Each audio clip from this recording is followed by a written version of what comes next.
morning, evening, or afternoon, depending on what side of the pond you're on, and welcome to an extra special episode of Across the Pitch.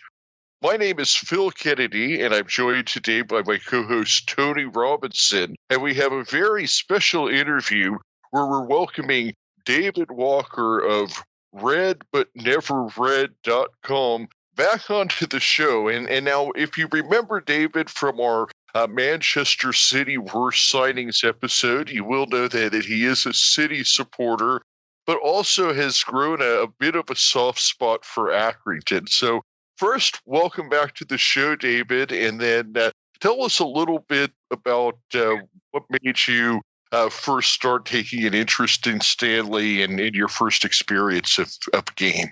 Okay, guys. Well, hi, Phil. Hi, Tony. Thanks for having me back on the show. It's a pleasure and a privilege. And also, as I'm a bit of an imposter being a City fan and not strictly a Stanley fan, it's really gracious of you to have me back on.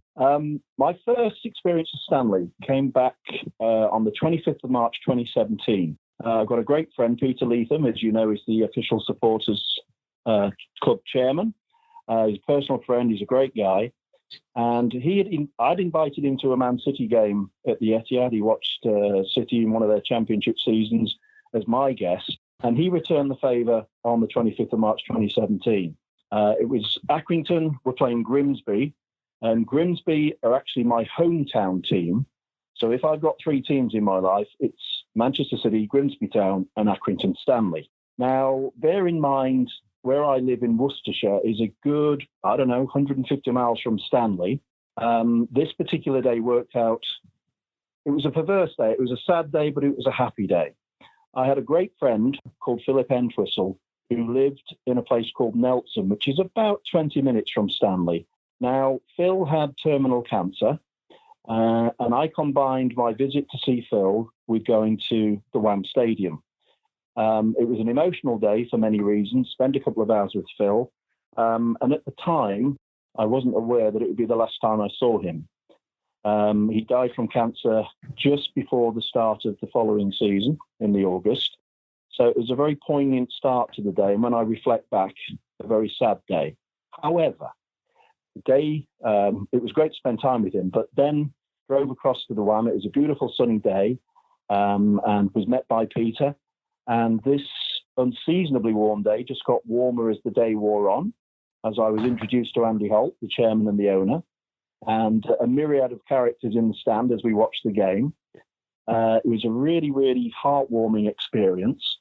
And I have to say at this stage, even though we've got great owners at Manchester City with Sheikh Mansour and a chairman in Khaldoon Al Mubarak, if Carlsberg did football club owners, it would more than likely be Andy Holt. What a character that man is. You had him on the show, I know. He's got no airs, no graces, and he calls things as he sees them. You'll know he's a self-made business millionaire, very successful guy, entrepreneur, and a maverick in a very good way, especially in football circles. He's a man who always is a standard bearer for Accrington and also, I think, for the underdog in English football. And he's got a great distinction between football and the community, whereas the Premier League see it as a business, whereas his perspective, it's all about Stanley being an integral element of the community. It's a totally different ballgame. David, one of the things that when you mentioned about Andy Holt, and I think this makes him different to the majority of chairmen and owners in the Football League, is the transparency that he has. And that gives him the honesty and the position to say what he feels. But he's looking after the club, as he says, for the community. But being that transparency, I think, is so refreshing that you just don't see anymore, or you don't see as much. Couldn't agree more. You look at his Twitter account; he will always answer a question if he possibly can. He's as open and transparent as he can be, and that goes a long way to keeping the fans on your side at all times, because they just want to know what's going on. They don't want to be, given BS. They want the truth. They want to know what's in the interest of their club. And Andy delivers it in spades. It's one of the most attractive and punchy Twitter accounts out there because he's straight, he's direct. Yeah, He's one of those guys where he has the same people follow and unfollow him 3 times in 1 week.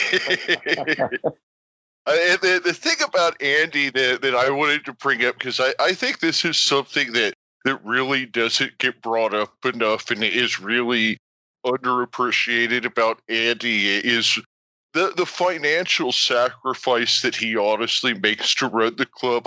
I don't know if either of you are familiar with a popular television program, 30 Rock, that was on about a decade ago with like Alec Baldwin and Tina Fey. And so 30 Rock was basically, the premise was it was a TV show about the making of a TV show.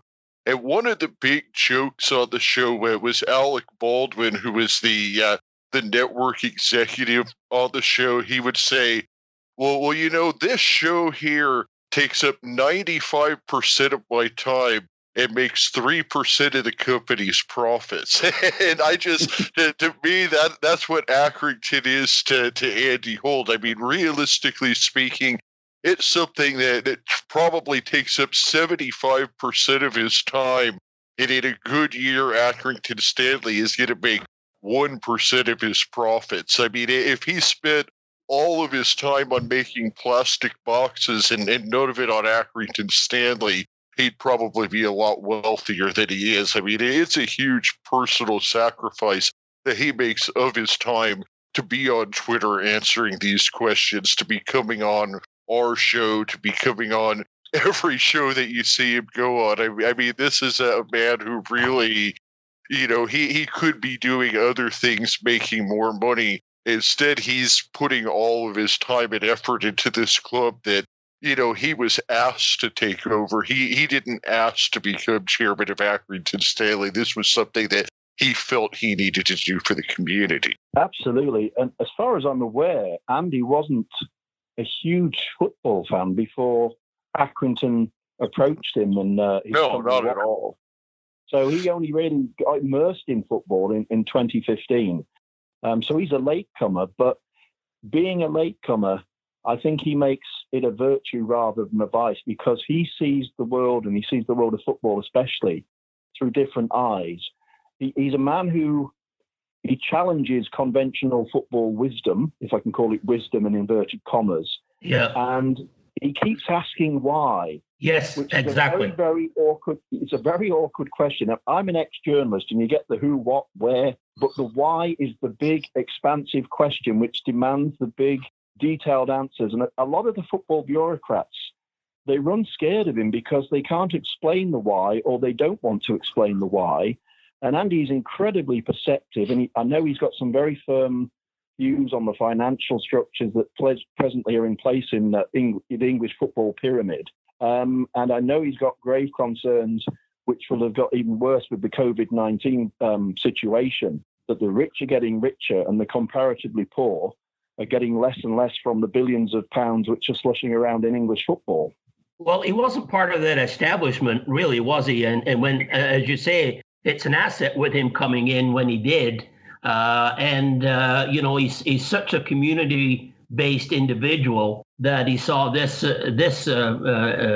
institution of Accrington Stanley, that how harmful it would be for the community, and he stepped in. So yeah, he bucks the trend because he doesn't come in with any baggage, and that, as you say, plus on top of he asks why and his transparency is so refreshing in English football. I think that's why he's well thought of. Yeah, absolutely.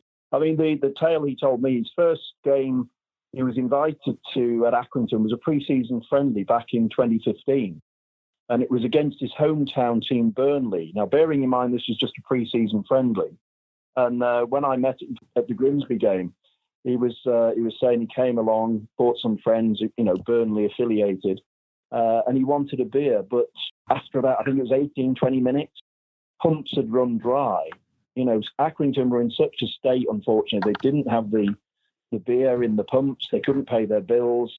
And I think when Andy took a close look at Accrington, he saw enormous benefits to the community, which would be washed away if Stanley died for a second time, if I can put it that way. Yeah. He, to coin a phrase from the baseball world, he more than stepped up to the plate, and I've got great admiration for him and what he's done for Stanley. No question about that. And now he's offering happy hour for a pound of pint when they win. So it's he's come a long way, and he's put his money where his mouth is, and you can't give him enough credit for that. Absolutely. Well, when I first met him at this game, he was very accommodating. We'd never met before. He's great company, and we had a chat for about 40 minutes. We took a walk out onto the pitch before the kickoff. We were in the centre circle, and we were having a little chat because I write this Read But Never Read Manchester City blog. And we began discussing the managerial merits of John Coleman and Pep Guardiola. David, why don't you take this moment to actually tell folks where they can find your website and all of that, because I know that folks are going to want to take a look at your website and follow you on Twitter. So why don't you tell folks all that real quick? Okay. The website is www, and it's readbutneverread.com, but the spelling is READ, but never RED, because City is sky blue, never going to be a red. That's not against Accrington, as I've explained before, Phil. It's against the likes of United and Liverpool. That's where that fine definition is drawn. But it's www. I'm going to have to censor out that last word you just said. You used some bad language. I'm sorry. I did say that before we came on air, and there's me slipping into bad ways. I do apologise, guys. We never speak of the devil on this show. No, it's a family show. Indeed. No matter where we're going, what time of the day, night, we've got to be careful of that watershed and the language that we use. I fully appreciate that, and I apologise unreservedly. Moving on. So there we were in the middle of the pitch at the Wham Stadium, and it was Pep Guardiola's first season for City. So it's the season where he won nothing, but it was a transitional season for Pep, his first season in English football. And we were just talking about Coley and Pep. And Andy was absolutely adamant he wouldn't swap John Coleman for anybody, which is the way it should be. But I was obviously not having a go against Coley, but I was saying, well, Pep's the greatest football coach that almost has ever been. So, I'm not going to swap him in a hurry. But we had an interesting conversation about who is the best manager, but there's so many different parameters that you've got to explore. It's not apples with apples, is it? But you look at the guys, both of them, to the best of my knowledge, they like to play an attacking style of football. And I did a little bit of research into John Coleman before I came onto the show. And there was a quote from him once in terms of his philosophy on football. And he said it's all built on passion, good coaching, organisation, style, and the ethos to play on the front foot. Now, that can't be a million miles away from Pep's preferred playing style. There's a quote from Pep. And basically he said, because of course Pep's famous for the tiki-taka passing game, and Pep was quoted as saying, I loathe passing for the sake of it. You have to pass the ball with a clear intention, with the aim of making it into the opposition's goal. The secret is to overload one side of the pitch, so the opponent must tilt its own defence to cope. You overload one side so that they leave the other side weak, and you exploit the opportunities. So although these guys are miles apart in terms of the silverware that they've managed to win over the years and the levels of football at which they've played and also managed, there is a certain synergy there, which is quite heartwarming, I think, in many ways. That has genuinely been one of the things that comes up most often, no matter who we talk to, is that Accrington, in spite of their budget and in spite of the fact that they might not be bringing in Premier League level talent, that they always play pretty football. And it's actually kind of you would expect a team punching above its weight like Accrington to be more of a long ball team, and they really couldn't be anything more of the opposite. And I think one of the biggest things that, to me, why John Coleman is for Accrington is a better fit than Pep could ever be, is just because of his knowledge of the lower leagues. I mean, him and Jimmy Bell will be out scouting sixth division, pulling up a guy like Colby Bishop, who was in the sixth division last year. Now all of a sudden starting striker, double-digit score in League One. Well, it's very much horses for courses. And I actually don't live that far from Leamington, where Colby was transferred from to Accrington. So that's I know that name. And I've seen Colby in action against Ipswich last year, and that went well for Stanley. I think we'll come on to the Ipswich game slightly later in the interview. But when I look at John's time with Stanley, his first stint he did 12 and a half years, and he achieved 3 promotions, ultimately getting Stanley back into the Football League. And when he left Stanley, he was the third longest serving manager, only behind Alex Ferguson and Arsene Wenger. Correct, yes. And, he achieved a lot in those years, from the Northern League to League Two. And then, of course, when he returned, took you to the promised land of League One. First time he'd been out of the lowest tier in English league football. So this guy is undoubtedly an achiever.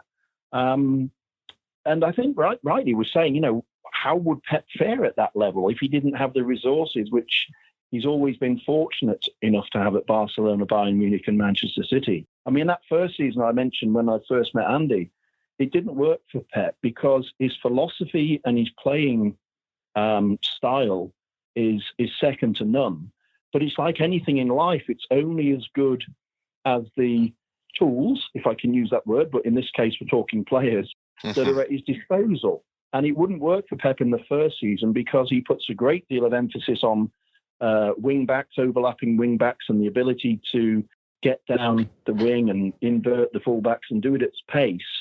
And the full-backs that Pep inherited at City were Pablo Zabaleta, Bakary Sagna, Alexander Kolarov and Gael Clichy, all great players in their time. But at that time, their combined age was 130 years old.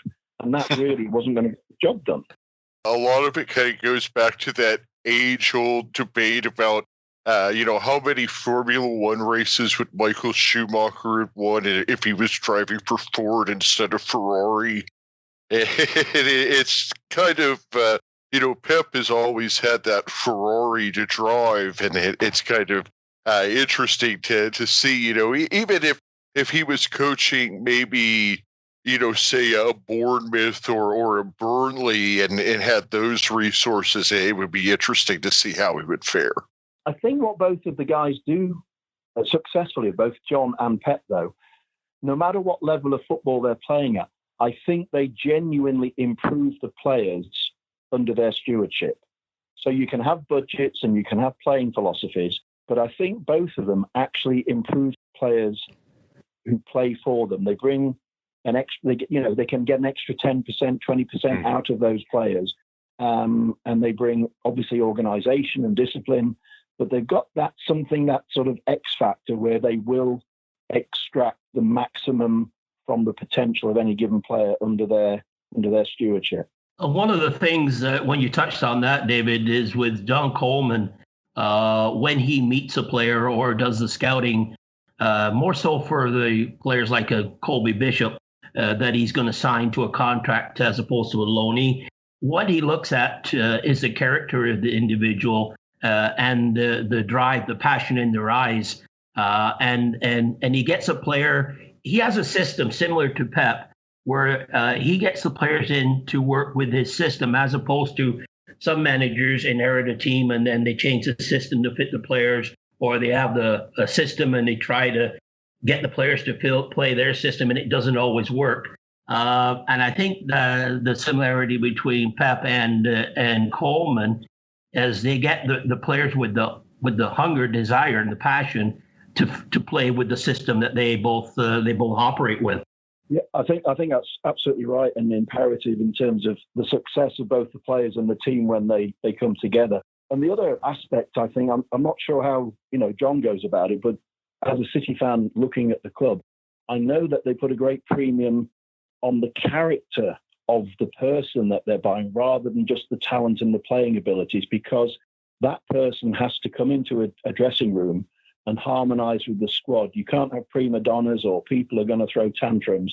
Their temperament and their disposition on life and on their playing, outlook has to be in tune with the team as well as the ability that they can take onto the field.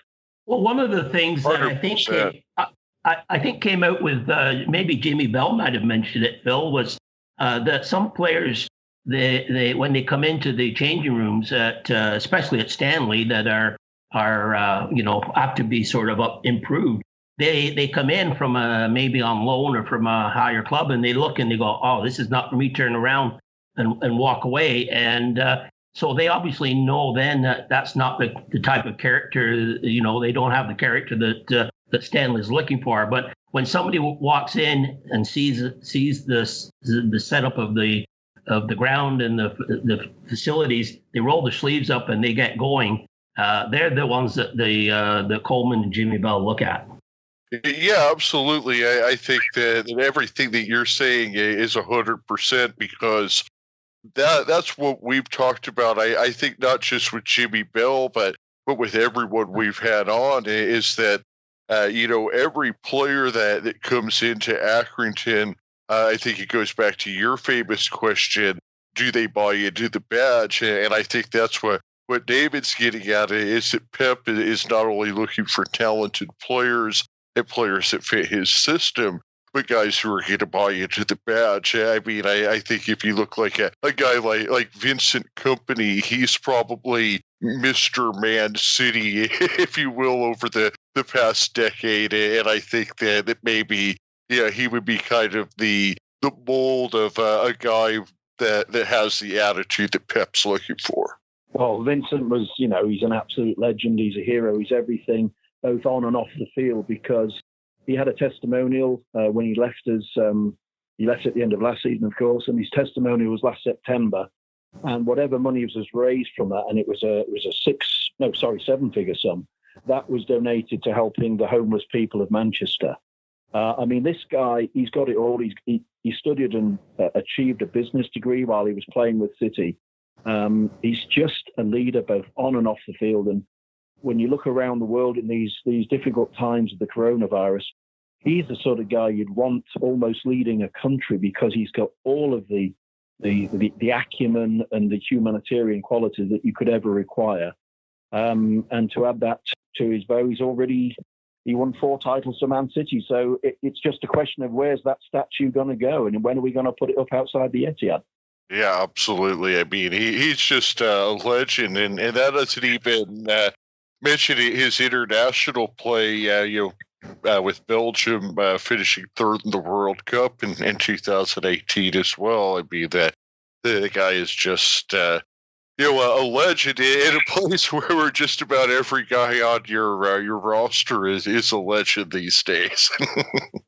I think one of the things that as far as a compliment you can give to a manager is do they have the ability to leave a team on their own terms as opposed to being fired? Because in today's world, a manager is hired to be fired without really a shadow of a doubt. But in certain cases, you've got individuals that really, for what they've done with the club and the team, really would not get fired. And I'd have to put, Coleman is in that category, but I'd have to put Pep in the same category. Would you, David? Absolutely. I mean, neither of them. I know John has been fired from certain jobs. I mean, I think he left Stanley originally of his own volition to go to Rochdale because it was perceived to be a step up at the time. Yeah. But from what I know of Stanley, when I think it was the Christmas of 2016, they were in the bottom. They were in the relegation positions. I think they'd gone 9-10 games without a win. And Andy, being Andy and having come in from the outside, and I know he has a great sense of loyalty to the people around him, both in his business and obviously his family, his friends, and also in football. It would have been so easy for John and Jimmy to be fired, having not won a league game for 10 games and being in the bottom. I think it was joint bottom or second from bottom. And he could easily have fired them in time for Christmas 2016, which, knowing Andy as I do, it would have been a complete and he would never have done that. And he didn't do it. Later that season, I think Stanley went on a run of 15 games unbeaten. They won 9 and drew 6, finished comfortably in mid-table. And then, of course, that was then followed by the championship winning season of 2017-2018. So it's having faith in your manager's ability and having the foresight to know that you've got something special to some degree. And it's only sometimes when those things have gone that you'll think, maybe I really appreciate that guy, I shouldn't have fired him. But thankfully, Andy never got into that position because John stayed, Jimmy stayed, and as they say, the rest was history. One of the important things to remember is that the three promotions that had happened before Andy got there as well. So, I mean, it would be one thing if Andy had been there the whole time and, been through three promotions and, okay, they lose 10 games. But really, that was only his second season there. They had come off losing a really tough playoff game the season before, came out the following season, and everybody said it was kind of a hangover of sorts from that playoff loss. And especially like if you look at Tony, can you imagine if in the NHL or the NFL, if a team had maybe lost in the conference finals and then came out and that started the next season and lost 5 or 10 games in a row, that coach would never last, would they? No, it's just, and that's I guess the strange thing in English football is that when it does happen, it generally leads to success. And I think, too many chairmen are too eager to pull the trigger. But when you get somebody like a John Coleman and a Pep, and I have to throw in a couple other managers there too, possibly Sean Dyche and Eddie Howe. They're at the club that really is hard for them to see them being fired because of the loyalty that they've given to the club and the job they've done. I think consistency in sports is underrated, and these are examples of what happens when you do get consistency. Could I just say as well, as far as I'm aware, that at the end of that season where Stanley so narrowly missed out on the promotion, losing the playoff to Wimbledon, most of that first team squad, they weren't on contracts that went beyond the end of that season.